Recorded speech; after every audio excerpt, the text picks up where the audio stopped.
ভারতের সেনাপ্রধান সম্প্রতি একটি বক্তব্যে বলেছিলেন যে নির্বাচিত সরকার ছাড়া বাংলাদেশের কোনো পক্ষের সঙ্গে কোনো সরকারের সঙ্গে আলোচনা হবে না। তো আমরা দেখলাম আজ নরেন্দ্র মোদীর সঙ্গে আমাদের অন্তর্বর্তী সরকারের যে প্রধানের যে বৈঠকটি হলো, তাহলে ভারতের সেনাপ্রধানের স্টেটমেন্ট, আজকের বৈঠক, বিষয়টিকে কিভাবে দেখছেন?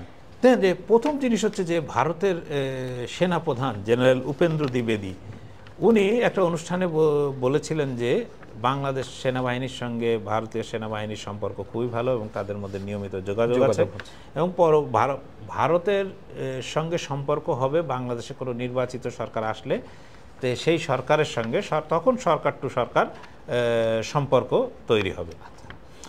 এটি একটা ধরেন যে একজন সেনাপ্রধানের পক্ষে, বিশেষত ভারতবর্ষের মতো দেশে একজন সেনাপ্রধানের পক্ষে এই কথাটা বলাটা একদম নজিরবিহীন। ভারতের রাজনৈতিক নেতৃত্ব কখনোই সেনা নেতৃত্ব বা সেনা বাহিনীতে যারাই থাকুন না কেন তাদের কিন্তু কখনো উপরে উঠতে দেননি, বা তাদেরকে এই ধরনের দেশের পলিটিক্যাল সিদ্ধান্তের ক্ষেত্রে, যেটা রাজনৈতিক সিদ্ধান্ত বা দেশের মৌলিক সিদ্ধান্তের বিষয়, এই বিষয়ে কথা এই প্রথম আমরা দেখলাম যে জেনারেল দ্বিবেদী নিজেই এই কথা বললেন এবং তিনি এই এক নয় একাধিকবার কথা বললেন। যেরকম ধরেন যে একটা জিনিস ভারতীয় সেনাবাহিনীর এক্স হ্যান্ডেলে রাখা হয়েছিল যে ঢাকায় নিযুক্ত যিনি আপনার বাংলাদেশ ভারতের হাই কমিশনার আপনার প্রণয় ভার্মা দিল্লিতে গিয়ে ভারতীয় সেনাপ্রধানের সঙ্গে দেখা করেছেন, বৈঠক করেছেন এবং তার ওই আলোচনা এবং ওই ছবিটি ভারতের সেনাবাহিনীর এক্স হ্যান্ডেলে পিন করে রাখা ছিল।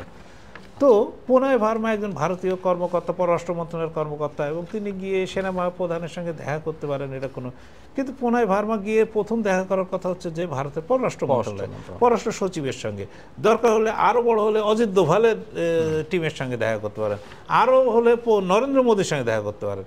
তিনি সেনাপ্রধানের সঙ্গে দেখা করতে গেলেন এবং সেনাপ্রধানের সেইটা বড় করে গ্লোরিফাই করে সেনাবাহিনীর যেতে, এইটা একটু ভারতের যে এতদিনকার লালিত যে কি বলবো চর্চা, যে মানে একদিকে কি মানে রাজনৈতিক নেতৃত্ব, একদিকে আপনার কি এক্সিকিউটিভ বডি, সেটা আপনার সামরিক বেসামরিক যাই হোক না কেন, তারা কখনো কিন্তু এই উপরে এত উপরে কিন্তু উঠতে কখনো পারেনি। এই প্রথম তার কিছুটা মানে অ্যাবারেশন দেখা গেল, মানে বিচ্যুতি দেখা গেল।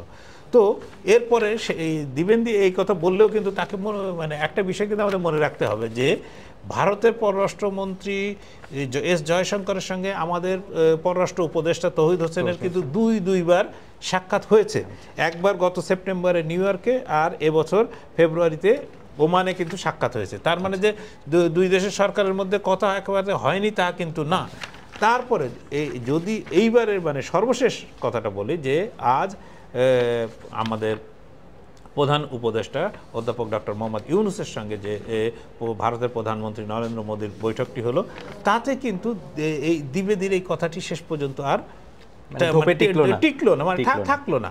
ফলে মানে আমি ঠিক আমারও ঠিক বোধগম্য হয় না ঠিক দ্বিবেদী কেন এই কথাটি বলেছিলেন এবং কি কারণে বলেছিলেন। যদি তার কথাই যদি ঠিক হবে তাহলে নরেন্দ্র মোদী কেন বৈঠকে বসলেন? এখন সেই মানে নাসিরুদ্দিন হোজ্জার সেই গল্পের মতো বলতে হয় মানে এই ক্ষেত্রে যে আমার বিড়াল থাকলে মাংস কই, মাংস থাকলে বিড়াল কই।